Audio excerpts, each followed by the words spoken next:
This is a video about the first time I painted a jacket. This is the jacket. It's a Dickies jacket, extra large. I painted it. That's me painting. Whoa. I was super nervous because I've never painted a jacket before. I've painted shoes before, and I've painted like a canvas, but never a jacket. It's not that it's hard, but like the sleeves move around and stuff, and I don't know, I was just nervous because it's something you wear, or I was like, what if I get paint in the zipper and it gets stuck? I didn't do that. It's fine. That didn't happen. But I'm really proud of how it turned out. While I was doing it, I was freaking out. I was like, I don't know what I'm doing. I'm a terrible artist. This is going terribly. But now that I'm done with it, I'm like, wait, this is like really good. It's just crazy because when you paint, you can't erase. You just paint over and then you just hope that you do a better job.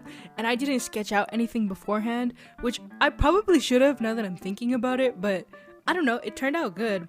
And I like this part, the back, all the line work, because the front is really busy, but then you look at the back and it's just this really cool line work and it looks really pretty, and I don't know, I'm excited. Then it says FEWOCIOUS, and yeah, you can see me sometimes painting, popping in, changing the paints, and this is me wearing the jacket. I didn't keep the jacket ended up selling within an hour, so that's really cool. So thank you to the person who bought the jacket, and this is just what it looks like on a person. Thank you for watching the video. Take care everybody and have a really awesome day. Also visit my website if you want some cool stuff, FEWOCIOUS.com.